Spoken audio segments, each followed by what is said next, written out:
la idea, y como hablábamos antes al inicio de este espacio, la idea es conversar un poco sobre los desafíos y los retos y cómo estamos trabajando desde la cátedras de OMC en Latinoamérica, la temática de comercio y género.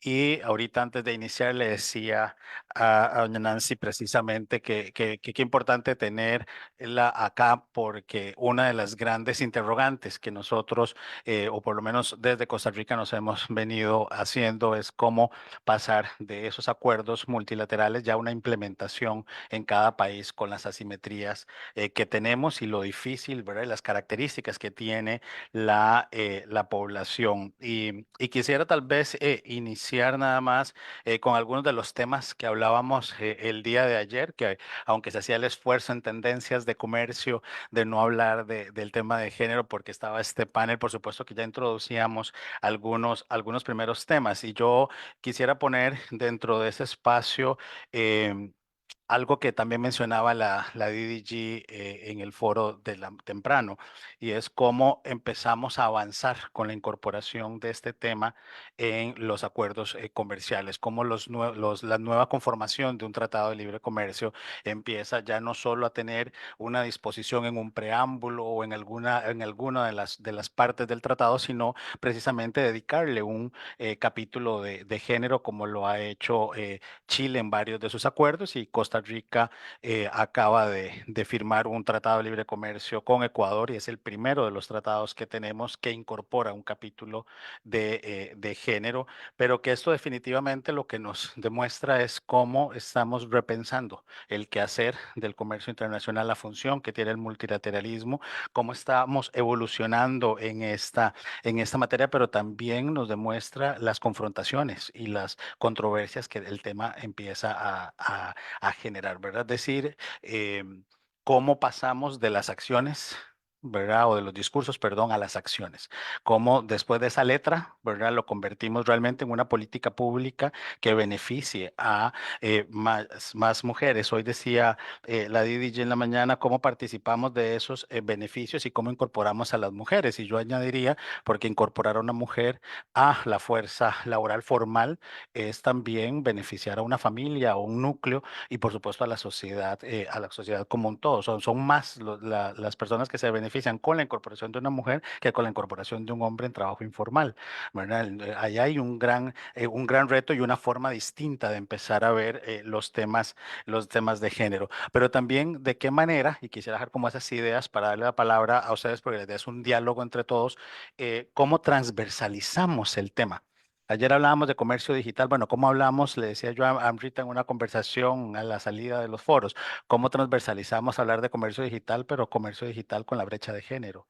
Cómo empezamos a hablar de temas medioambientales con el impacto diferenciado que tienen los núcleos familiares liderados por mujeres. Cómo vemos esas poblaciones vulnerables que no necesariamente se ven beneficiadas de forma directa por el comercio internacional, para que empiecen a verlo como una opción.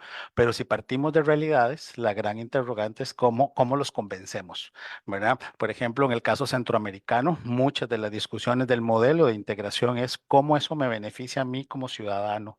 Decimos allá popularmente de a pie, ¿verdad? El ciudadano común y corriente ve un sistema de integración centroamericana y dice, ¿por qué esto me sirve? Y yo traigo esa misma analogía precisamente a los temas de género. Como una mujer que tiene una preocupación de llevar alimento en la mañana a sus hijos, o que tiene que cuidar a sus padres adultos mayores, piensa en comercio internacional y cómo verse en esas cadenas de suministro cuando sus necesidades básicas tal vez no están siendo satisfechas. Y ahí hay un gran reto de cómo empezamos a crear aliados con otros actores para empezar realmente a transversalizar el tema y visibilizar esas necesidades. Pero bueno, si quieren, podemos iniciar.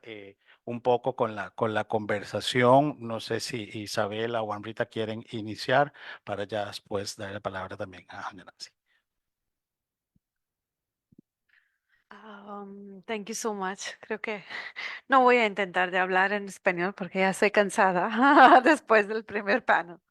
Entonces, no, no sé, I think to start, the discussion today. Para empezar, la plática, yo solo quería como poner dos, primero que nada, un punto importante aquí am, sobre cómo definamos el scope de las palabras que estamos usando cada día en nuestro trabajo, en los acuerdos, en las pláticas, porque cada vez que estamos refiriendo a comercio y mujeres, las mujeres, estamos usando las palabras de gender, género y igualdad de género, ¿no? Y yo creo que estoy como que haciendo empirical research y platicando esos meses con negociadores de diferentes países. Y uno de los miedos que ellos tienen sale de esas expresiones que no son precisos, ¿no? ¿Qué significa género? Estamos refiriendo a género en una manera tradicional de cisgender, women y men, o estamos hablando de género en total en una manera más amplia. Am, yo creo que es muy importante definir cuando estamos incluyendo una promesa o una obligación en un acuerdo en nivel internacional, multilateral, bilateral, regional, eh, eh, o cuando estamos platicando, yo creo aquí en el foro, en coloquio sobre comercio y género, yo creo que primero que nada es muy importante ahora para nosotros definir de qué queremos hablar. Queremos hablar porque desde mi punto de vista, yo creo que cuando estamos hablando de comercio y género, 99% estamos, veces estamos hablando no estamos hablando de comercio de género, estamos hablando de comercio de mujeres. Entonces, ¿por qué queremos usar las expresiones que ya no nos están ayudando? Porque usar esas expresiones yo creo que están provocando muchos miedos en los negociadores de los países que todavía no están desarrollados, porque ellos piensan de que si usamos esas palabras en los acuerdos, otros países pueden usar esas cláusulas contra otros países, esos países, para justificar lo que sea. Am, porque género básicamente incluye todo y todas y todos en el mundo.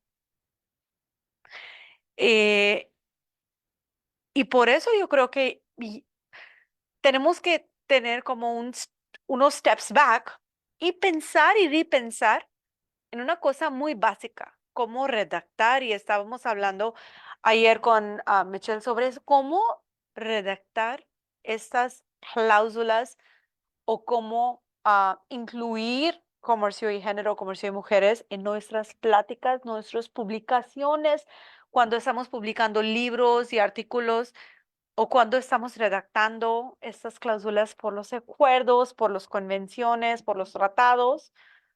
¿Cómo hablar de comercio y mujeres? Primero, ¿qué es género? ¿Cómo definimos género? ¿Cómo definimos el contexto y el límite del scope? Y segundo, muy importante, la expresión de igualdad de género. Ahí tengo mucho problema. La mayoría de los acuerdos, de los acuerdos usan la expresión de igualdad de género. Y creo que a través de las cláusulas que están agregando, no están viendo, no están soportando igualdad. Quieren aumentar equity. No sé cómo se dice equity. Equidad. Ellos quieren avanzar equidad, no igualdad. Cuando agregamos una promesa, una obligación de aumentar el acceso a financiamiento para las mujeres en el país, no es igualdad, es equidad. Entonces, ¿por qué no estamos usando la palabra o las expresiones de equidad? No hay ni un acuerdo internacional donde podemos encontrar la palabra de equidad, pero eso es lo que están haciendo, pero están llamándolo igualdad, que también tiene un scope muy bastante amplio. Entonces creo que como quiero dejarnos con un pensamiento de repensar cómo podemos ayudar a los negociadores, negociar, influir y redactar y hablar y negociar sobre esos problemas de comercio y género. Y hay muchas otras cosas, estoy segura que vamos a platicar y como que intercambiar con ustedes, pero para mí yo creo que ese es como un concern muy básico e importante eso. Sí. Yo les propongo ir al final, pero puedo hacer unos remarks de lo que estaba diciendo Amrita, porque comparto totalmente la primera parte de saber cuál es el alcance, y creo que esto no es un tema de verdad menor, porque saber cuál es el alcance y cuando uno ve los instrumentos que lo dialogábamos ayer de la organización, que están tratando de avanzar los reportes o las declaraciones, ¿no? Y que incluyen y equiparan mujer con género, ¿no? Lo usan indistintamente muchas veces y sale de un marco conceptual que uno dice, ok, para todos cuando pensamos en género probablemente como que lo que nos imaginamos o lo que nos representamos es mujeres y probablemente mujeres cisgénero, heterosexuales también. Y estas discusiones que parecen súper alejadas, también lo mencionábamos ayer, em, que parecen súper alejadas del comercio internacional, realmente no lo están. O sea, así como en otras instituciones legales y en otros instrumentos, hay formas en las que implícitamente, a pesar de esta presunción de neutralidad de distintas normas, pues estamos dándonos cuenta que efectivamente tienen esas normas en los efectos prácticos unos resultados que son diferentes, ¿no? Para distintas poblaciones. Entonces yo comparto en esta primera parte porque la propuesta que tenemos, bueno, María Paula tiene una propuesta obviamente más desde la perspectiva de las mujeres cisgénero, ¿no? Y como es muy importante, por supuesto, enfocar nuestros esfuerzos allí, pero parte también de la propuesta que tenemos dentro de la cátedra es pensarnos esta categoría de género y volver, como dice Amrita, a definir qué es lo que estamos, cuando hablamos de género, de qué estamos hablando, cuando hablamos de sexo, de qué estamos hablando, ¿no? Y cuál es la interacción entre el sistema de sexo y género y la apuesta que es lo que quisiera de pronto decir más al final, porque yo sé que todavía estamos empezando más con mujeres cisgénero, es ver cómo hay un sistema de binarios, ¿no? Y yo sé que esto suena muy raro, pero hay un sistema de binarios que se replica en la Organización Mundial del Comercio, ¿no? Y que el sistema de binarios básicamente tiene que ver no solamente con la dupla sexo-género, en donde el sexo se ha asociado normalmente a una categoría biológica, de determinismo biológico, y de ahí salen muchas discusiones y creo que hay mucha letra digamos, gastada para tratar, por ejemplo, el tema de lo que preguntaban Amrita, ¿no? Ahorita Judith Butler ha hablado y en parte de sus textos dice, ¿qué es ser mujer? ¿Cuál es el elemento determinante pues que me permite a mí socialmente y que por ende a las instituciones legales les permite llamarme y me permite a mí también llamarme e identificarme como una mujer? Y ahí hay muchas disputas, creo que hay muchas disputas incluso dentro de las comunidades marginadas, que eso creo que también es algo que es muy importante, ¿no? Si estamos en un argumento, y esto no es menor, porque si estamos en un argumento sobre el ser mujer es una categoría biológica, ¿no? Que está asociada a unas capacidades de reproducción que se define a partir de unos órganos además específicos, pues estamos en un debate de un determinismo o esencialismo biológico. Y por supuesto, eso tiene unas consecuencias y las consecuencias más visibles que todos podríamos discutir acá es pues hay unas mujeres como mujeres trans que definitivamente no caberían dentro de esa categoría que nosotros que estaríamos planteando.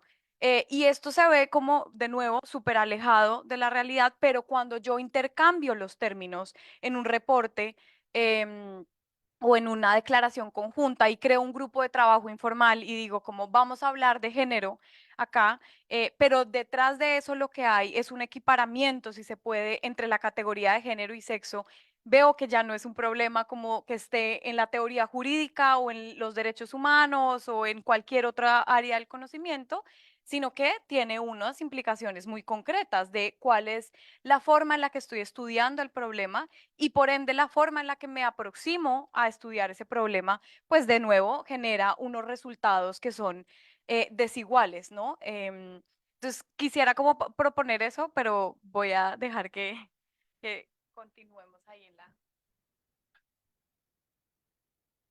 Muchas gracias. Bueno, sobre la pregunta de qué entendemos por género, cómo iniciar, cuál va a ser ese scope desde el cual partir para abordar los temas de comercio y género, creo que es fundamental también poner sobre la mesa los términos en que nos referimos cuando hablamos de identidad de género o expresiones sexuales diversas. Por lo general, lo que utilizamos es la sigla LGBTIQ+, pero esta sigla también está empezando a ser muy criticada en el sector que investiga, que aborda, que trata temas de género, porque básicamente habla solo sobre la orientación sexual y sobre la identidad de género, pero no sobre la expresión de género. Y, por ejemplo, si hay un hombre gay, eh, puede identificarse como gay esa persona, pero no necesariamente ante la sociedad, ante los estereotipos de lo que creemos que es un hombre gay, es fácilmente identificarlo como tal. Puede ser un hombre que, digamos, no es amanerado, sino que se expresa de manera muy, digamos, masculina por lo que cree la sociedad. Resulta que esta persona sí es, de nuevo, entre comillas, y con todo lo que, pues con todo el respeto, pero lo que nosotros comúnmente llamamos en la sociedad como de manera amanerada, ahí es cuando hablamos o empezamos a discriminar a este grupo poblacional y entonces ya no es por su identidad de género, sino por su expresión de género, cómo esta persona se expresa y manifiesta su identidad de género en la sociedad. Es por esto que la sigla LGBTIQ+ empieza a tener unas limitaciones y que propongo y que considero que es crucial que incluso haya otros términos, otras formas de referirnos a este grupo poblacional o en general a las personas que se sientan identificadas. Y ya sectores de la academia han empezado a tener aproximaciones a una forma en la que podría darse esta discusión mediante las siglas propuestas de OCIEG, que significan orientación sexual, identidad y expresiones de género diversas. Esta nueva sigla, o CIEG, es una respuesta que ha empezado a darse para responder a los limitantes de la sigla LGBTIQ+, y a otras formas en las que nos hemos intentado referir a este grupo poblacional. Es sumamente importante a la luz de lo que decía Amrita, pues de qué entendemos por género. En efecto, género no es solo mujeres, no es solo mujeres en el comercio. Si bien nos empezamos a acercar a esta discusión, primero por las barreras que evidentemente las mujeres primero experimentan, también es evidente que las poblaciones OCIEG también experimentan una serie de barreras para acceder al comercio, para acceder al crédito, para acceder a la tierra. Cuando no eres un hombre en el sentido social aceptado por lo que es un hombre masculino, sino por ejemplo pensemos en un hombre gay que tiene una expresión de género muy marcada, diferente, digamos, entre comillas, amanerado, puede que se le cierren muchas puertas para acceder al comercio y para acceder a las cadenas globales de valor. Y ahí es cuando entonces el comercio y desde pues nuestros diálogos, desde nuestras cátedras, tenemos que pensar formas de, no es solo mujeres en el comercio, es toda una población, una expresión de género, identidad de género y orientación sexual mucho más grande que incluye, como decía Isabela, más allá de no binario, incluso a poblaciones trans. Muy buenos días. Gracias por la invitación a los organizadores de ese coloquio que trata el tema de comercio y mujer. Y en ese sentido, desde ayer en nuestro país, en el Perú, somos anfitriones del Foro Mujer y la Economía de APEC, Asia Pacífico, está celebrándose en Arequipa. Y justamente por ahí tal vez tardaré de ir mis primeros comentarios. Por ejemplo, en el Foro APEC hay una declaración que se pretende como país obtener de las 21 economías y uno tiene que hablar en el lenguaje que se ha consensuado en dicho foro, en dicho espacio, ¿no? En ese sentido, muchos países, como en el caso del Perú, siempre van a remitirte a lo que dice tu legislación nacional, ¿no? En ese sentido, nuestra data, todo lo que usemos para poder ver el avance de las mujeres, el empoderamiento de la mujer, está circunscrito a lo que dice la legislación nacional. Nuestros datos, igual creo que en sus países, los institutos nacionales de estadística y demografía levantan información sobre las cuales tenemos que diseñar políticas públicas para poder ir midiendo el avance de las mujeres, el empoderamiento económico y precisamente el empoderamiento económico de las mujeres que le permita, sobre todo, una vida digna, que le permita vivir libre de violencia, que es una de las barreras principales que impiden, que obstaculizan el avance de las mujeres en el ejercicio pleno de sus derechos en su totalidad. Em, para nosotros el comercio es clave, es una mirada estratégica para poder lograr que las mujeres puedan tener esa plenitud en el ejercicio de sus derechos, ¿no? En ese sentido, pese a que las mujeres están en el Perú, por lo menos masivamente, en el comercio, sea mayoritario, informal y minoritario, justamente hay una gran brecha salarial, hay una poca posibilidad de créditos, de acceso financiero, acceso a recursos tecnológicos, etcétera. En ese sentido, saludo el debate académico que debemos hacer todos los países. Estamos en un momento de mucho debate, pese a los acuerdos primeros logrados, y creo que la academia son los espacios adecuados para poder lograrlo, ¿no? Esperemos en la cumbre APEC que las 21 economías podamos pactar las declaraciones, en la cual en algunos casos utilizamos la palabra, por ejemplo, que está consensuado ya, violencia basada en el género, porque ya está consensuado eso, ¿no? No en otros aspectos, entonces cada acuerdo, cada espacio va consensuando, va definiendo y va escuchando también lo que dicen las diferentes economías, ¿no? Porque también hay una discusión internacional, pero también hay una discusión a nivel nacional. En ese sentido, creo que todavía tenemos que hacer uso de nuestra data que nos provee nuestros institutos de estadística y demografía para justamente ver, ¿está avanzando la mujer en tener la autonomía económica, el empoderamiento económico? ¿Qué falta? ¿Qué barreras debe vencer? En la mañana decíamos, precisamente, y era un poco lo que le preguntaba a la DDG, cómo estamos diferenciando también las acciones a la hora de trabajar con la mujer, ¿verdad? Por ejemplo, en Centroamérica, una de las particularidades que hemos encontrado, principalmente en temas de brecha digital de género, es que la participación de la mujer en los talleres de capacitación no pueden ser en el horario en el que el hombre tradicionalmente va, a las 9, 8, 9 de la mañana o 3, 4, 5 de la tarde, porque son esas horas están o atendiendo a los niños o están preparando a los adultos mayores que cuidan. En la noche tienen que igual recibirlos de la escuela, ayudarlos con la tarea, porque por lo general hay un tema de asignación de roles y por lo general el hombre está más bien enfocado en ese momento en otro trabajo. Y es decir, se van desocupando a las 9, 10 de la noche y a esa hora hay que empezar con los talleres de capacitación para generar las habilidades, por ejemplo, en materia de comercio digital. Y entonces creo que ahí hay un espacio, un primer gran reto de cómo estamos pensando también en el abordaje diferenciado. Y precisamente con lo que hablaba María Paula y con lo que hablaba Isabela, creo que es importante que ese tema empiece a traerse a la mesa, ¿verdad? Cuando estamos hablando a nivel de derechos humanos, e incluso lo podemos ver en los ODS, el objetivo número 5 habla de igualdad de mujer. ¿verdad? O sea, es decir, género sinónimo mujer. Y ahí entonces empezamos a ver otras poblaciones vulnerables que empiezan a quedar de alguna manera excluidas, pero como bien señala Nancy, ese es el gran reto de los tomadores de decisión en política pública. Cómo esos grupos vulnerables empiezan también a llevar a la mesa de la discusión sus necesidades, sus problemas diferenciados, ¿verdad? Porque decía yo ayer, mientras una mujer trans, su esperanza de vida es de 35 años promedio, ¿verdad? Su preocupación está en cómo llega a los 35 años o cómo puede superar los 35 años. Y en Costa Rica la esperanza de vida de la mujer cisgénero es de 81 años.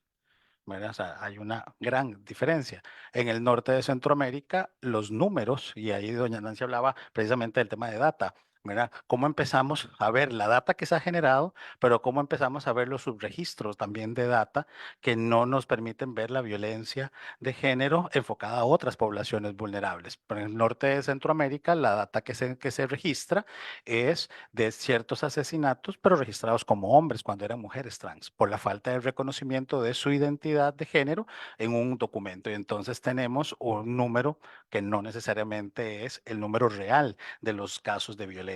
Pero empezamos a ver también los datos de los femicidios. Y empezamos a ver, incluso yo en algún momento he dicho en otros foros, hemos tenido hasta que crear el término de femicidio para poder visibilizar la cantidad de muertes por violencia de género y que muchas de estas violencias de género vienen del entorno inmediato. Bueno, doña Nancy decía, hay que verlo desde el tema doméstico. Claro, ayer discutíamos con Anrita, el tema doméstico y las políticas públicas es una forma de abordarlo y la otra desde la parte internacional. Y por eso creo que es fundamental traer estos temas hoy a la discusión. Pero también quería hacer, digamos, una pregunta a las perspectivas que ustedes pueden tener, porque mientras hablaban me preguntaba, ¿cómo nos estamos planteando también los objetivos en términos del alcance de la acción de política pública? Por ejemplo, queremos y como gobierno muchas veces nos planteamos capacitar a 100 mujeres líderes o jefas de hogar para que puedan tener un emprendimiento y pasar a la formalidad. Pero resulta que capacitamos a las 100 mujeres y de esas 100 solo una se puso al emprendimiento. Las otras 99 no. El objetivo era tener 100 mujeres capacitadas o era tener 100 emprendimientos liderados por mujeres. Porque si mi objetivo más bien era tener los 100 emprendimientos liderados por mujeres, eso puede significar que tenga que capacitar a 500, 1000, 2000 mujeres hasta poder alcanzar el número de esos 100 emprendimientos. Y entonces cuando empezamos a ver las mediciones que hacen algunos gobiernos, dicen, no, estamos cumpliendo nuestro objetivo, capacitamos a las 100 mujeres, pero 99 se quedaron todavía en informalidad sin su emprendimiento. Y creo que eso también es importante traerlo porque ayer hablábamos de la generalidad de la letra en los tratados, en la generalidad en los acuerdos, pero lo más complejo termina siendo la implementación y la evaluación de los resultados. Yo hace un par de semanas que tuve la oportunidad de estar en Chile, una de las preguntas que hacía es, bueno, ustedes han avanzado con los capítulos de género en los tratados de libre comercio. ¿Cómo están los resultados? ¿Cuántas mujeres más hay exportadoras? Y me decían, no, ese es el reto que tenemos ahora, ese es el paso a dar, empezar a evaluar qué tan efectivo esto ha sido. Y entonces desde la percepción de ustedes, ¿verdad? Con todos estos elementos adicionales, quisiera tal vez escuchar, bueno, ¿por dónde empezar a construir esos indicadores y ojalá indicadores que fuesen de alguna manera un poco más estándares a nivel por lo menos regional? Aquí hablamos digamos, en términos de América Latina, que son las cátedras representadas, para poder hacer después esas comparaciones, ¿verdad? Porque si al final Perú, Costa Rica, lo medimos con indicadores diferentes, nos va a ser difícil poder comparar los avances en algunas políticas. Si empezamos de alguna manera a tener indicadores más claros, nos podría facilitar muchísimo el trabajo y eso es un poco de lo que, por lo menos a nivel de la Cátedra de Costa Rica, estamos empezando a visualizar cómo podemos construir indicadores que sean comparables entre los 5 países centroamericanos, pero quisiera también escuchar aquí en Sudamérica cómo se ha venido también trabajando, pero ahí no sé quién quisiera más bien iniciarlo. Hola, buenas tardes, ¿me escuchan? Sí, muchas gracias. Cuando Gerald estaba hablando de ¿No? cómo plantear el tema de comercio de mujeres, y yo también a la misma vez estaba pensando de los límites, ¿no? Y ahí creo que estoy regresando la plática al comercio y los acuerdos de comercio. ¿Y cuáles son los límites? ¿O si hay algunos límites de estos acuerdos Porque básicamente lo que estamos hablando aquí son muchas cosas, son muchos intereses. Estamos hablando de empoderamiento económico de las mujeres. Estamos hablando de aumentar el acceso a las finanzas, a la educación. Ayer estábamos hablando sobre la educación. Rosemary habló sobre la educación. Brecha de división digital. Y ahora en este panel también tocamos el tema de violencia y discriminación contra las mujeres. Pero mi pregunta es, para todos nosotros, todas nosotras, pensar si hay límites del comercio internacional para tocar todas las temas, ¿no? Como que, no sé si me explico bien en español, todavía estoy aprendiendo el idioma, entonces no sé si estoy explicando bien, pero voy a poner, sí, sí, porque no, no estoy segura si es buena idea recomendar a los negociadores de estos países que por favor toquen todos los temas de intereses económicos, de intereses políticos, de intereses sociales, de violencia, de discriminación sobre las mujeres en estos acuerdos. O, por favor, enfóquense en solo intereses económicos que están directamente relacionados con comercio internacional de las mujeres. Ese es su rol, porque ustedes son negociadores de comercio internacional y van a negociar un acuerdo muy importante de comercio nacional, internacional en nuestro país. Y por favor, enfóquense en estos tres intereses que directamente están relacionados con comercio internacional. Y yo creo que ese es un problema, porque he hablado con unos negociadores de países de Asia, ah, y ahí me preguntaron, ¿qué quieren hacer? ¿Qué quieren hacer ustedes, académicos? Dijo eso en inglés, me dijo allá, tal cual. Do you want to make our trade agreements a Christmas tree? Huh? You want to make them a Christmas tree? Put everything from your wish list. Violence, discrimination, access to trade, access to market access to finance, SMEs. Put everything there that you want. Pero ¿cómo negociamos todo eso? Y los países que todavía están desarrollando no tienen la capacidad de implementar esas obligaciones.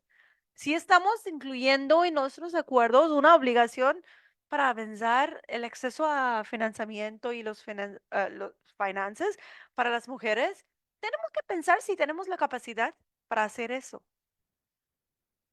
Porque los bancos y el sector privado no nos va a ayudar. Es una responsabilidad totalmente del gobierno. Pero ¿cómo implementamos algo así en nuestros países? No tenemos la capacidad. Entonces, ¿por qué queremos incluir si no tenemos ningún pensamiento behind this provision? ¿No? Entonces, no me hace sentido. Y aquí no sé si estoy como que estoy compartiendo estas preocupaciones que ya vamos a enfrentar cuando hablamos de temas de comercio. Si queremos avanzar, es muy importante tocar esos temas y encontrar las respuestas. Porque si no tenemos respuestas, ahí va a ser los Cinderella Promises ahí en los acuerdos que se ven muy bonitos, pero ya, ¿no? Están ahí, full stop. No, creo que María Paula iba. Hola, ¿se escucha? Gracias. Bueno, sobre la pregunta de cómo acercarnos de la teoría a la práctica, a la acción y la preocupación que expresa Rita, yo propongo que una primera forma, digamos, de facilitar el comercio para las mujeres y en general cualquier expresión de género, lo que podríamos llamar facilitar el comercio es a través del lenguaje, del idioma. un principal obstáculo para que las personas, y particularmente las mujeres, no puedan disfrutar de los beneficios del comercio internacional, es la complejidad del lenguaje y de los trámites para poder, por ejemplo, saber sobre aranceles o exportaciones. Una primera forma de responder a esa dificultad, tanto en los acuerdos comerciales como en las políticas internas de integración de mujeres y expresiones de género diversas, es a través del uso del lenguaje claro, comunicar fácilmente, que las personas puedan acceder a la información. Siento que esa es una respuesta, digamos, una primera aproximación básica e importante a a la preocupación de Amrita. ¿Cómo pasamos de todo esto que es muy difícil, muy ambicioso y que queremos incluirlo todos en en los acuerdos comerciales, pero cómo lo pasamos a la acción? Pues yo diría, un primer paso no es incluirlo todo en el acuerdo, porque puede incluirse y quedar muy lindo escrito, pero otra forma, otro riesgo es cómo ejecutamos esto y yo diría, pues lo que ya está, pongámoslo en lenguaje claro, lo que ya está, facilitémoslo, cosa que cualquier persona, sin importar su nivel de educación, su nivel de economía, económico, pueda acceder a esa información, acercarse a esos documentos, saber qué es comercio, cómo puedo ser emprendedora, si yo quiero exportar, qué necesito.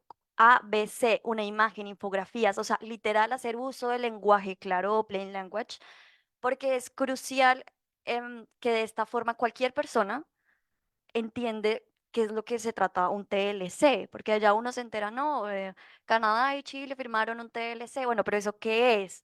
¿Qué repercusiones tiene para la vida real de las personas, especialmente para mujeres, por ejemplo? Si comenzamos a que lo que se acuerde ahí, aunque no tenga ninguna disposición de género, pero se comunica de manera clara, eso tiene un impacto de género. Y es una primera forma en la que nosotros, cuando nos movemos en este entorno, como negociadores o como ejecutores de estas políticas públicas, pues nos acercamos de manera clara. Eso por un lado. Y otro que voy a dejarlo sobre la mesa para discutirlo adelante es la justicia de datos, que es lo que mencionaba, em, y la importancia de tener como mucha información, no solo para tener una línea base o un mapeo de las brechas existentes, sino de la importancia de tener datos para saber qué preguntas hacerse. Si tenemos buenos datos, tenemos buenas preguntas. Si nos hacemos buenas preguntas, podemos diseñar mejores políticas públicas que respondan a las necesidades de identidades de género diversas.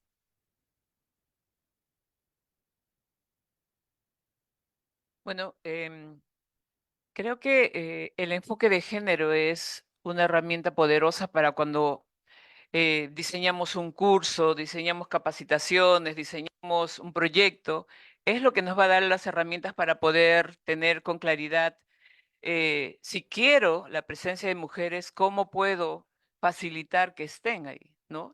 Creo que ya todos hemos aprendido de los horarios. Si quieres trabajar con mujeres, tienen que ser horarios en la noche, ¿no? Si quieres que vengan, también tienes que tener una sala de cuidado de los niños y niñas, ¿no? Servicios de cuidado, porque en todos nuestros países, en el Perú, todavía la sociedad considera que la única responsable del cuidado de los hijos e hijas de los adultos mayores son las mujeres, y entonces muchas no van, muchas no vienen a la academia a estudiar su maestría, posgrado, muchas emprendedoras, empresarias, porque también crían, ¿no? Entonces creo que esta es una herramienta que nos sirve en las políticas públicas para poder considerar cómo incrementar la participación de las mujeres para que puedan ingresar a un comercio, para la formalización de sus emprendimientos, para poder ir cerrando las brechas que existen todavía, ¿no? La presencia, como al comienzo dije, la presencia de la mujer en el comercio ha sido mayoritaria históricamente en América Latina, en el Perú sobre todo. Sin embargo, están más presentes en las micros, en los emprendimientos chiquititos, informales, en la microempresa, y adquieren recursos, salarios también en mucho menos que los varones, ¿no? Y las políticas públicas se deben diseñar con ese objetivo de poder ir cerrando brechas. ¿Cuál es lo que qué quiere lograr uno? Creo que hace tiempo hemos usado mucho el número de capacitaciones, el número de proyectos y nos hemos contentado con eso, ¿no? Pero eso no cambia la realidad social. Creo que lo que estamos buscando es cambiar la realidad social, una sociedad inequitativa, inequitativa, desigual, eh, que da diferentes pesos de valoración a los diferentes seres humanos que la habitan. Entonces, necesitamos realmente tener con claridad las políticas públicas a dónde vamos. Lo que estamos en el Perú buscando es mayores oportunidades de las mujeres para tener autonomía económica, incluso como un medio para prevenir la violencia basada en el género. Una mujer empoderada con conocimiento de sus derechos, con estudios, pero no tiene acceso a un salario digno, a ingresos, va a ser sometida, va a tener una relación violenta, va a regresar al hogar familiar en una situación precaria, etc. En ese sentido, nuestras políticas públicas van para poder formalizar los emprendimientos de las mujeres, apoyar, dar asistencia técnica a las empresarias pequeñas, medianas, para que esos puedan crecer, porque sabemos que ellas generan oportunidades de empleo también para otras mujeres, mejoran la calidad de vida de ellas y también de su familia, como tú lo has señalado. Y en ese sentido, no nos contentamos solamente con que lo diseñe un solo sector, como en el Perú tenemos un Ministerio de la Mujer y Poblaciones Vulnerables que tiene a su cargo Mujer Emprende. Es un programa en el cual, bajo 5 componentes, apoya para poder capacitar, brindar alfabetización financiera, digital, oportunidades también de alianzas, de negocios, de rueda de negocios, etcétera, para poder a nivel nacional tener esas oportunidades de darse la mano los unos a los otros para salir adelante. También hay un Ministerio de la Producción que tiene a su cargo la capacitación para todas las microempresarias, pero también tenemos un Ministerio de Comercio Exterior que es el que de alguna manera está presente abriendo caminos de oportunidades de las empresas grandes para poder llegar al comercio internacional. Sin embargo, también al interior de nuestros países hay brechas significativas. Mientras avanzamos en el área urbana, en la ruralidad estamos en la época de las cavernas. La oportunidad digital, el COVID, si algo bueno nos dejó, fue lanzarnos inmediatamente a usar la tecnología. La digitalización ayudó. Pero todavía en el Perú, 52% de mujeres usan tarjetas de crédito recién. Otros países lo tienen 100%, en el Perú 52%. Igual acceso a préstamos, ¿no? Todavía no tienes acceso a financiamiento de esos emprendimientos, muchos están en informalidad, etcétera. En ese sentido, comparto que a nivel internacional tiene que haber límites porque esos acuerdos no van a poder em, hacer que se cumplan lo que el interno de cada país todavía está como un pendiente también. No creo que los enfoques de interseccionalidad, el enfoque de género, el enfoque intercultural, son enfoques válidos para trabajar internamente en los países y animar a otros países en esos acuerdos para que también lo consideren, lo tomen en cuenta para poder ir superando esas brechas que dificultan el trabajo, ¿no? Hay barreras que también tenemos que levantar las voces, esas barreras culturales que impiden el adelanto. Nuestra esperanza siempre van a ser las jóvenes que van a estudiar, que se van a insertar más en las carreras STEM, en la ciencia, la tecnología, en esas oportunidades para poder ir ampliando ese horizonte que todavía hoy las mujeres de nuestro continente todavía no se logran, ¿no? Gracias. Eh, Cuando preguntabas, Gerald, ahorita, que creo que es parte de la respuesta que todas hemos dado también acá, es cómo empezar y cómo enfocar también los esfuerzos, ¿no? Y yo creo que acá se vuelve, yo creo que la respuesta concreta de nuestra parte, y yo sé que suena muy académica y acá ya no tanto como abogada, sino más como psicóloga, porque creo en el valor de que la transformación de los marcos cognitivos, de la forma en la que pensamos y por ende la forma también en la que sentimos y que nos relacionamos en el mundo, se da a partir de unos cuestionamientos que quizás no tienen el discurso de las eficiencias, ¿no? De cómo lo plasmamos de manera práctica, sin querer decir que esto no es absolutamente importante y también hace parte de la forma de movilizar ciertas luchas, como incluso cuando la sociedad no está preparada, si se puede llamar de esa manera, cómo tiene un valor muy transformador poner una letra, como creo que todos lo estábamos... me- creo que para qué, ya, ahora sí, me estaba escuchando doble, ya.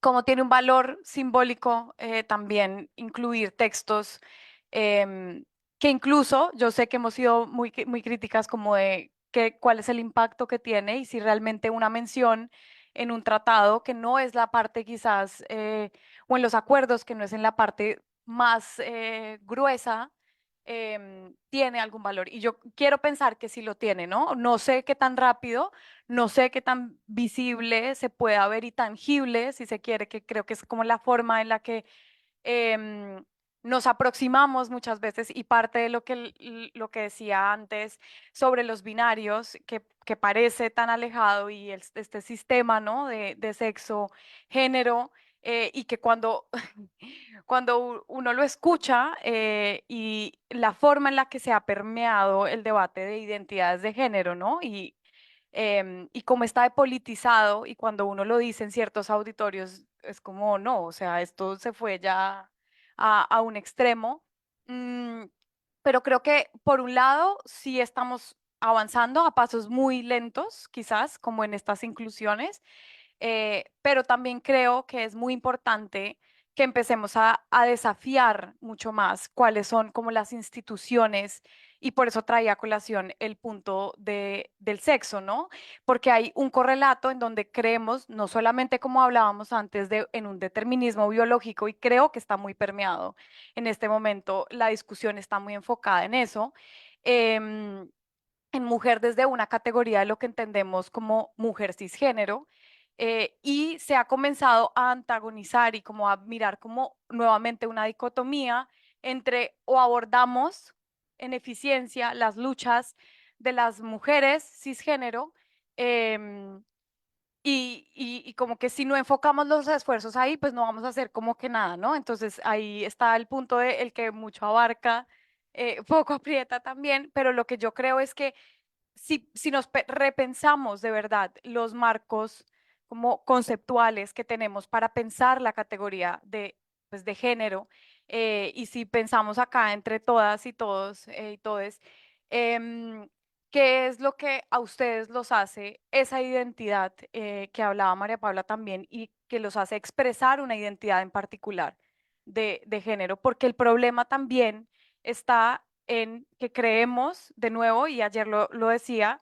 em, que la categoría de género realmente casi que describe solo un género, lo femenino, y que se ha creado para hablar desde lo que no es masculino también. Em, entonces, parte de nuestra, digamos, de nuestro enfoque en la investigación que estamos tratando de adelantar en Colombia es hacer una invitación a desafiar los binarios, a desafiar y a entender que la dupla de macho-hembra, que además se ve como una causalidad inmediata con lo femenino, o sea, si yo nací sexuada con una vagina, entonces inmediatamente tengo que conformarme con la categoría de lo femenino y a su vez, pues también la dupla, ¿no? Macho y masculino.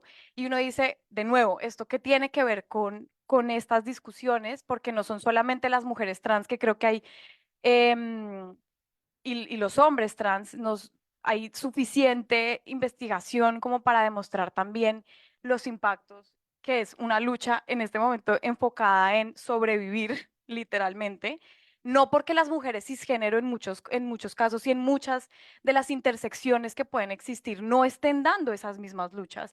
Y la invitación de desafiar los binarios al final del día es entender esos lugares en los que tenemos unas luchas comunes, ¿no? Y entender que a veces cuando hablamos em, de, de, de unas categorías específicas como el cuidado asociado a la mujer, no es porque queramos desafiar y decir, no, eso no existe, el cuidado no está feminizado, las emociones no están feminizadas.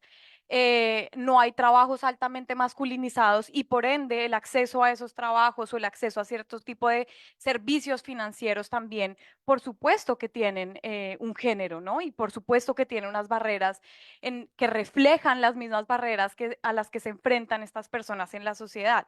Pero el punto es que si no nos repensamos y no desafiamos qué es lo que estamos entendiendo, dentro de esas categorías de sexo género y qué significa ser una persona del género, por ejemplo, no conforme, ¿no? Que no quiero, no me identifico con la categoría de lo femenino ni de lo masculino, tampoco soy una persona trans. ¿Sí? Y cómo eso está absolutamente también invisibilizado. Y decimos, no, pero esperemos un momento y enfoquémonos en las mujeres cisgénero. Sí, y yo creo que no es excluyente, pero las luchas, digamos, de lo que nos ha denominado socialmente y la categoría que nos ha llevado a, incluso a las mujeres cisgénero, a decir somos una mujer, muchas veces esos atributos que nos han, digamos, como que nos tienen que describir. Son las mismas luchas al final del día que tienen otras categorías y otras expresiones de género y de sexo, ¿no? Em, solo dejarles que parte de la investigación recoge, como les decía ayer también, una perspectiva multidisciplinar de nuestra investigación, en donde em, creo que hay que aceptarla o está ahí ya. Sí, sí, claro que sí. Em, bueno, entonces parte de la investigación en Colombia es desafiar a partir de estudios de otras disciplinas como biólogas, por ejemplo, que han estado estudiando cómo la categoría de sexo es una categoría también que crea un binario de manera arbitraria, no porque nuestros cuerpos, de nuevo, no estén sexuados, sino porque la dupla de macho-hembra fue creada en un contexto sociopolítico que obedeció también a otras intersecciones como la justificación, por ejemplo, de la discriminación en contra de las personas negras, ¿no? Em, y yo creo que traer a colación esas discusiones acá no está alejado del comercio internacional, porque también hay estudios no solamente dentro del derecho internacional económico, sino ya en los 90 incluso se miran estos binomios de lo público y lo privado, de lo internacional y lo doméstico, y de cómo estos lugares, digamos, obedecen de nuevo a la dupla de lo femenino y de lo masculino, ¿sí? Cuando hablamos también en comercio internacional, por ejemplo, de la lucha y del binomio, de la dicotomía que existe entre eficiencia y cuidado, y cómo hemos escogido dentro de un sistema multilateral, pues claramente unos valores o hemos fijado unas prioridades que se han antagonizado y que también tienen dentro de estos marcos cognitivos, pero también dentro de la práctica concreta, unas conclusiones que refuerzan no solamente este sistema creado que además se asume como natural, sino que genera pues unas consecuencias diferentes. Entonces, creo que va Dorotea. Eh, así. Un momento. Ya. No sé si nos escuchan en la cátedra de Chile. Sí, lo escuché todo este tiempo. Muchas gracias. Muy enriquecedor. ¿Me escuchan ustedes? Sí, Camila, te escuchamos bien. Muchas gracias por la invitación. Estoy acá vía Dorotea. Eh, muy interesante. Me hubiera gustado poder haber participado antes, pero por temas técnicos no lo logré. Pero aproveché de Camila, si puedes preguntar. hablar ahí un poquito más duro, pues ya ahora creo que ya ahora sí te oímos. Ahí sí, mejor. Mejor. Tal vez no.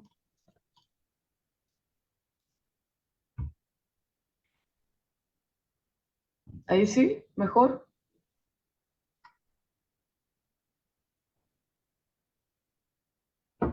No. Pero ahí- Yo lo escucho. ¿Ahora? Yo lo escucho bien. Ahí sí, hay como un eco, pero lo escucho bien a ustedes. Pero y creo que los puedo ver, así que si me hacen como algún gesto de que... Ay, gracias, Enrique. Thank you very much.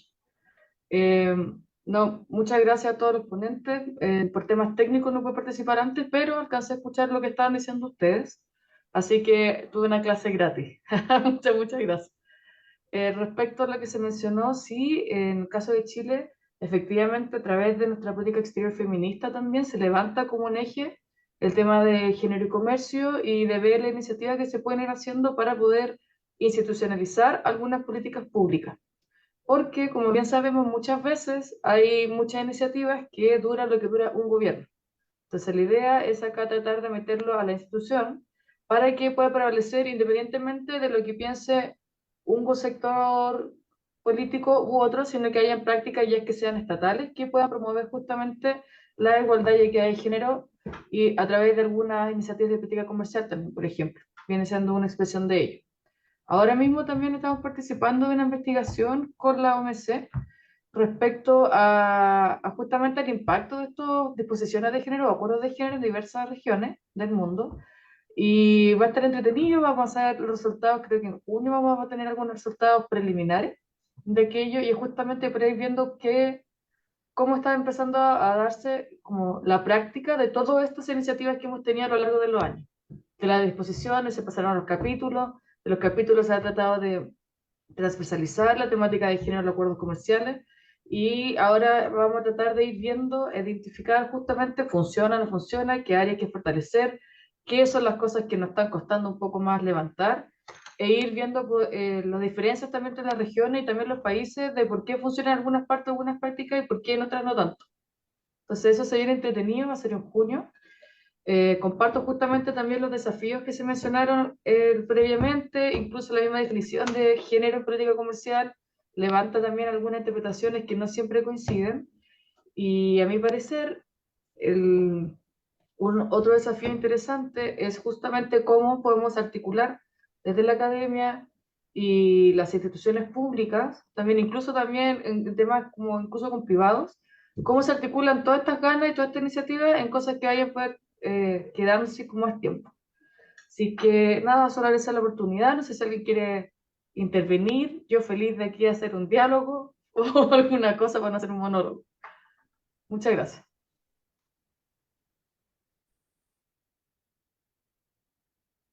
Gracias, Camila. Y bueno, y creo que has tocado un punto fundamental y que era una de las preguntas que tenía antes de abrir el espacio, si hay preguntas acá en el público, y es el de cómo institucionalizar o cómo hacer vinculante todas las disposiciones en materia de género para evitar precisamente los retrocesos que mencionaba Camila en esta última parte. En el caso de Costa Rica, por ejemplo, una vez que se aprueba el matrimonio igualitario o que se da la respuesta a la opinión consultiva que hace el país a la Corte Interamericana de Derechos Humanos se convierte en un tema de campaña política que nos hizo ir a una segunda ronda con la promesa de uno de los candidatos de que llegara a la presidencia de la República, sacaría a Costa Rica de la Corte Interamericana de Derechos Humanos, siendo incluso el país la sede de la Corte, solo por el tema de que no avanzara el matrimonio igualitario. En ese contexto, en ese momento, por suerte, ese candidato no llega a la presidencia y quien llega a la presidencia mantiene la tradición histórica del país de respetar temas de derecho internacional y particularmente de los derechos humanos. Pero ahí queda un gran reto. Ayer decíamos precisamente, y hoy lo retomaba Rita en la mañana en la discusión, hay disposiciones aisladas, no necesariamente en acceso a mercados, en facilitación, y que esos capítulos de género en algunos casos queda exentos por ejemplo, de ir al mecanismo de solución de controversias de la Organización Mundial de Comercio para evitar precisamente esa distinción en términos de ventaja comparativa o competitiva de los países. Pero al final esto es un tema, como decía Isabela, de derechos humanos en el fondo, ¿verdad? Estamos hablando de poblaciones. Entonces, desde la perspectiva de las cátedras, yo ahí creo que, y quisiera dejar ese punto bien bien en claro, eso es uno de los grandes retos. ¿Cómo logramos garantizar que sean vinculantes, que se mantengan y que no hayan retrocesos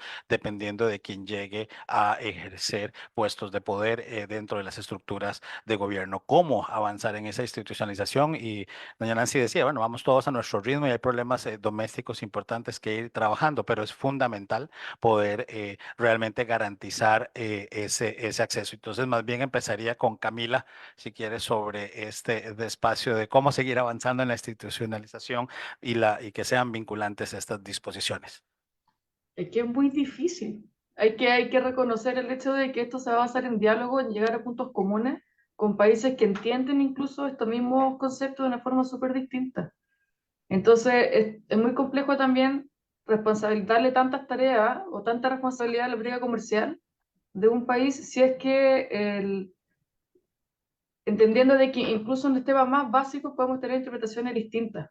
Entonces, ¿cómo se puede hacer? A través de simplemente mucho, o en base a mucho diálogo y tratar de buscar estos espacios de consenso.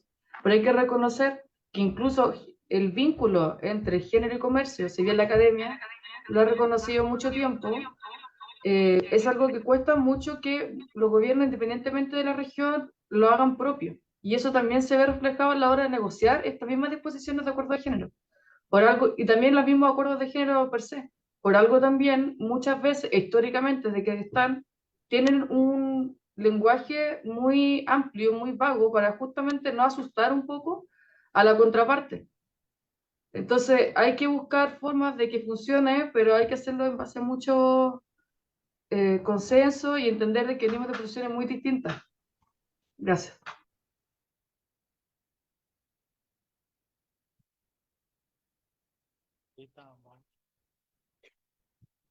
Yo, sí, de hecho quiero como vincular a lo que dijo Camila con lo que estamos hablando antes, de que cómo vincular todo esto y yo creo que para poder vincular es muy importante primero reconocer el estatus actual. Yo creo que usted habló de las necesidades básicas de las mujeres. Si quieren que tomamos el rol de negociadores y negociadoras y decision makers y leaders en esas oficinas y en esos puestos, es importante reconocer nuestras necesidades básicas. Por ejemplo, lo de la maternidad. Por ejemplo, childcare centers, ¿no? Entonces, y no hay la recognición, no hay este reconocimiento y no tenemos todavía en 21st century las facilidades para poder avanzar, balanceando esta representación con nuestras necesidades básicas.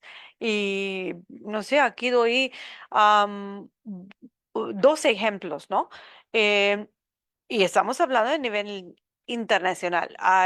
El año pasado, en nuestra junta de la cátedra, todos fuimos a Ginebra por la junta y yo fue una mamá recién y viajé con mi bebé de 5 meses en mi cangarú ahí y, y, y pedí de OMC porque OMC nos da hoteles y pedí si me pueden reservar una habitación que tiene acceso a un cocineta para que le puedo dar leche y le puedo esterilizar las mamilas, las botellas de leche para mi bebé y, y no pude tener acceso a una habitación simplemente con una microonda que puedo usar para esterilizar las botellas de leche de mi bebé.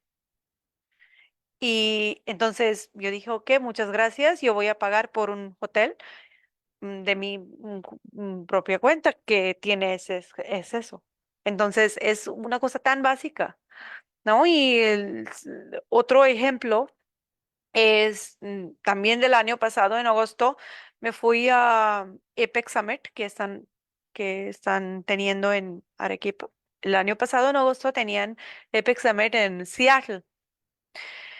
También estaba viajando yo con mi bebé porque tenía un mes antes de Ginebra, ¿no? Tenía 4 meses. Y también en mi Kangaroo me fui al Epic Summit, me invitaron para hablar sobre comercio de género y comercio de discapacidad. Y llegué ahí en el venue con mi bebé en el Kangaroo 4 meses y no me dejaron entrar.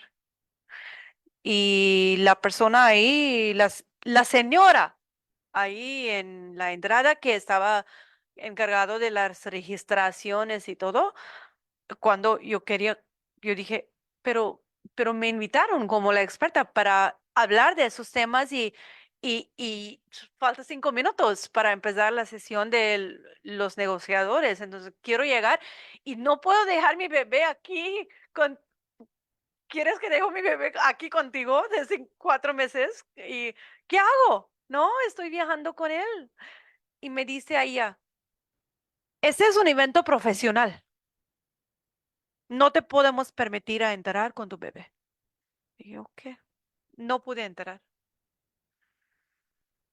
Y el mismo día llamé a mi esposo, que perdón, tengo una presentación muy importante en Ministerial Session mañana, otra presentación.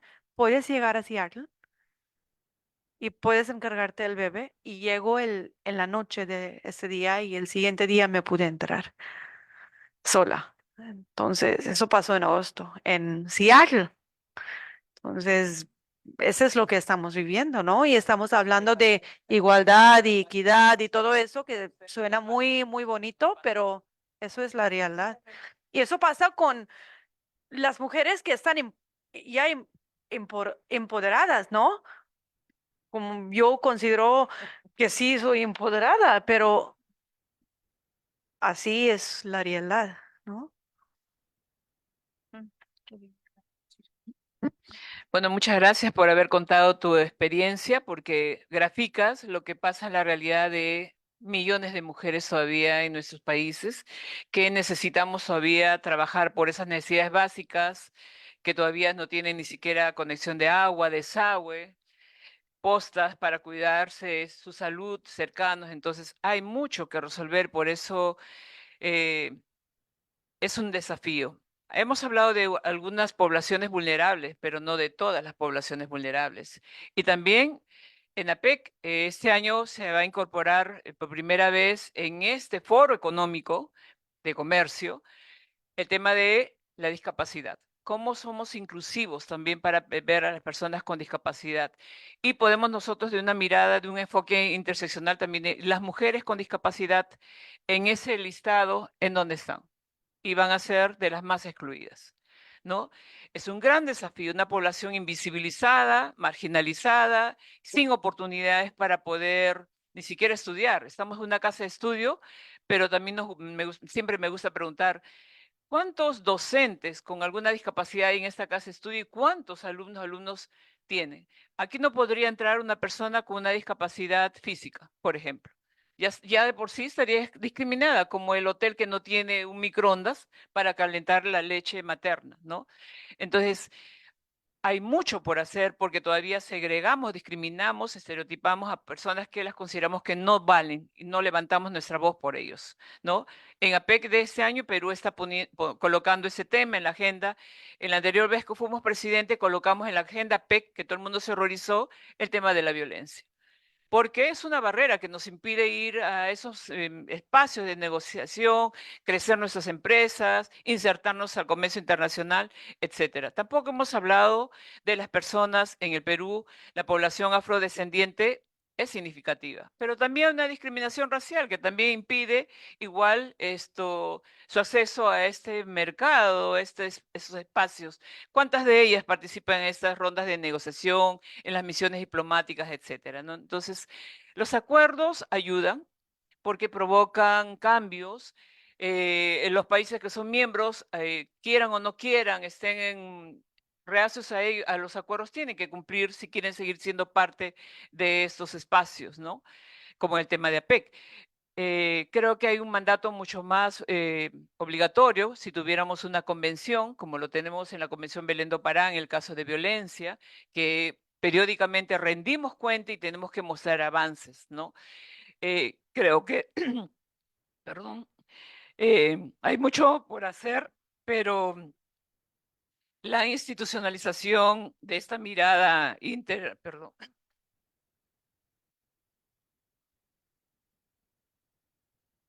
la institucionalización de esta mirada con un enfoque de género, de derechos humanos, intercultural, interseccional, ayuda a que miremos todo y a corregir. Hay mucho por corregir. Las empresas en el Perú están obligadas a tener cunas guarderías, servicios para el cuidado de los niños pequeñitos. Un porcentaje muy pequeño es el que cumple. Están obligados a tener lactarios, muy pocos los cumplen, ni siquiera propiamente las empresas estatales. En ese sentido, saludo el debate, saludo la discusión. Hay mucho por hacer. En el Perú hay cambios. Casi estamos en un momento en que usar la palabra género es como una mala palabra que va a tener sanción.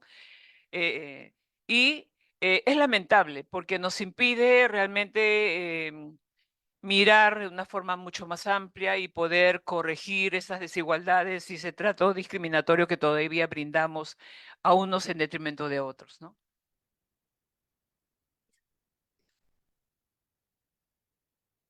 Solo quería reaccionar muy brevemente a lo que decía Amrita, el ejemplo, y lo que dice también Nancy, y es el poder también como, o sea, hemos hablado del poder, digamos, de incluir y como también cuáles son las limitaciones de incluir dentro de estos acuerdos. em, pero yo creo que lo que provoca, digamos, el ejemplo de Amrita es algo con lo que creo que todas vivimos diariamente, y es entender que existe como una especie de discurso en donde ya todos sabemos, por las razones que sean, que no, hay que procurar por la equidad de género, hay que tener un discurso, ¿no? De diversidad, de equidad, de inclusión, etcétera. Pero creo que por supuesto que no está interiorizado y ni internalizado y el valor que tiene que distintas personas que son las que ponen la letra al final del día, digamos, los negociadores, no solamente entiendan estos conceptos, sino que se representen y se pregunten a sí mismos y mismas.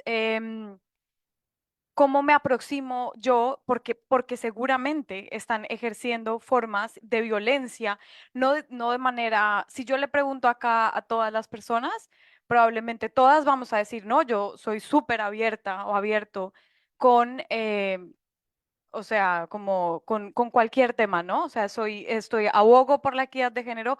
Creo que por supuesto que las mujeres pueden tener acceso o deberían tener acceso a absolutamente a todo, digamos, como en distintas esferas, pero es ahí en la práctica en donde vemos que por supuesto que es de palabras para afuera, ¿no? Y que no está adentro internalizado. Es cuando dice la señora en Seattle, le dice a Amrita, este es un evento profesional. Lo que está detrás de eso es un marco cognitivo de hace miles de muchos años atrás, que estoy segura que si le preguntamos a la misma señora si está de acuerdo con que la mujer debería estar en lo doméstico, en la casa, y que lo profesional obedece a lo público y a lo masculino al final del día, pues ella diría, no, eso no debería ser así. Pero en el ejercicio que todos hacemos, pues todos los días, em, en realidad sí lo representamos de esa manera y sí seguimos creando esas dicotomías que no deberían existir, pero que siguen existiendo y que yo creo que al final parte de la discusión de lo práctico nos regresa al mismo punto de qué es lo que estamos entendiendo por cada una de estas categorías y cuáles son las implicaciones desde una perspectiva multidisciplinaria, porque creo que, por supuesto, que desde el derecho o desde las relaciones internacionales nos falta mucho contenido también de las humanidades para aproximarnos a estos temas. Gracias. Bueno, sobre esa pregunta de cómo podemos hacer que las disposiciones en los acuerdos y en los tratados sean realmente vinculantes, pues es un tema de redacción y cómo nosotros, cuando se están negociando estos documentos, estos acuerdos, no ponemos disposiciones del mejor esfuerzo. Por ejemplo, Chile y Uruguay, también Canadá, tienen TLCs donde tienen capítulos sobre género, pero son capítulos que están redactados en el lenguaje del mejor esfuerzo, pero no tienen un carácter vinculante y no está claro qué pasa, cuáles son las consecuencias en caso de que los estados no cumplan con esos estándares y con eso que se quiere lograr en materia de comercio y género. Entonces, es crucial, es importante que empecemos a ponerle dientes a esas cláusulas. Por ejemplo, Corea del Sur y Nueva Zelanda también ha tenido TLCs que tienen capítulos o cláusulas sobre comercio y género vinculantes. Y esto se logra teniendo metas concretas, consecuencias claras e indicadores que, claro, se pueden diseñar a partir de información, de justicia de datos, para construir unos indicadores claros. Esas dos aproximaciones, un lenguaje claro y cláusulas que tengan vocación de tener un efecto útil, que sean vinculantes, son cruciales para que en efecto podamos empezar a materializar todos estos deseos en materia de género y comercio. Bueno, yo creo que ha sido un panel muy interesante y definitivamente nos llevamos que la tarea es pendiente. El camino todavía sigue siendo muy largo para poder realmente disminuir las brechas y las asimetrías que tenemos entre las distintas poblaciones, entre los distintos enfoques. Nancy lo mencionó rápido, pero si empezamos a ver urbano y rural, todavía estas brechas y asimetrías se amplían más entre las distintas poblaciones y las distintas realidades, por lo que el trabajo es fundamental y coincido con las colegas en el panel. La academia es la que tiene que empezar a hablar de estos temas y empezar a visibilizar lo que por muchos años la estructura patriarcal y heteronormativa ha querido invisibilizar. Y yo creo que esta es una forma de empezar a hacerlo. Creo que por tiempo, no sé si tomamos una pregunta o algún comentario si hubiese del público, Víctor, o si damos porque sé que hay otro panel casi que inmediato. Ok, entonces acá. Gracias. Solamente un comentario general con respecto a la complejidad del tema, porque creo que Enrita lo mencionó en algún momento. Cuando llegamos a aterrizarlo al asunto de negociaciones y acuerdos internacionales, la pregunta es, ¿qué es lo que se quiere en particular? Y el tema de la discriminación de género, o discriminación por la manifestación del género que uno puede reflejar, pues es un asunto que tiene muchas aristas, desborda el comercio incluso. O sea, estamos hablando de temas de índole tributario, de índole cultural, de índole educativo, de salud, y comercio es uno de los tantos aspectos. Ahora bien, tenemos dos ámbitos, un ámbito nacional y un ámbito internacional. En el ámbito nacional, pues para proteger este valor de no discriminación, pues tenemos que luchar contra instituciones tanto formales, que están escritas en los libros, como instituciones informales, es decir, estamos hablando de temas culturales, antropológicos, cosas que incluso uno puede aprender en la casa, en la alcoba de los padres, ¿no? Y tenemos un asunto de enforcement, que es el tema del cumplimiento de la ley como tal, ¿no? Ahora, ese debate en sí, a nivel nacional, ya es en sí complejo, porque tenemos sectores de pues que vienen de distintas perspectivas, distintos ángulos.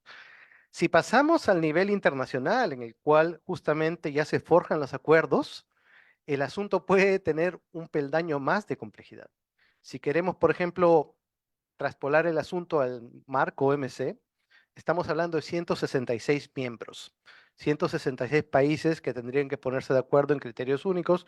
Ya de por sí, incluso para temas de acceso a mercado, incluso para temas económicos, es complejo llegar a acuerdos ahí. Si en adición a ello le añadimos el asunto de que estos países pues vienen de perspectivas culturales completamente diferentes, el asunto incluso adquiere una complejidad superior. Y para concluir, voy al punto tal vez que mencionaba en algún momento la directora adjunta Eller, el tema de la esperanza, el hope, ¿no? y el tema del proceso lento. O sea, es un proceso que es complejo para los negociadores. Muchos de ellos vienen de una perspectiva muy conservadora de acceso a mercados, por lo tanto, estos temas se van, digamos, trabajando poco a poco, ¿no? Y entonces, cualquier esfuerzo que vaya en ese sentido, pues puede ser visto tal vez como un avance. Y un asunto que deja esperanza es el tema del acuerdo de pesca, porque el acuerdo de pesca significa un cambio de paradigma. Ya no es una negociación basada en pura penetración y acceso a mercados, mejoras de las oportunidades de mercado, sino es en la defensa, en la protección de un valor que es distinto al comercio, pero que se ve afectado por el comercio de alguna forma, ¿no? Eso es lo único, gracias.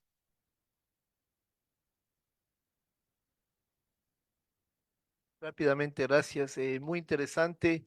Como decía esta mañana, el tema del género, por lo menos visto en la estructura de lo que yo he podido tratar, en mi caso es nuevo, novedoso, pero ya mirando la institucionalidad y cómo lo ha manejado en el caso del Ecuador, al menos particularmente, es algo que siempre nos preguntamos, ¿cuál es el alcance del género? Es lo que ustedes dijeron esta mañana.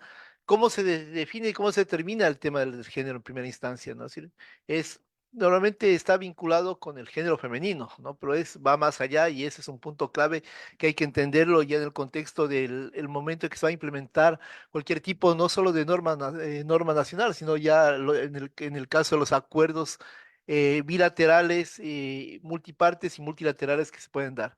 En ese caso también yo quería señalar, bueno, algo que dijo María Paula, hay los acuerdos de nueva generación que ya traen cláusulas específicas. Nosotros tenemos el acuerdo con Chile, por ejemplo, si no me equivoco, tiene una cláusula específica.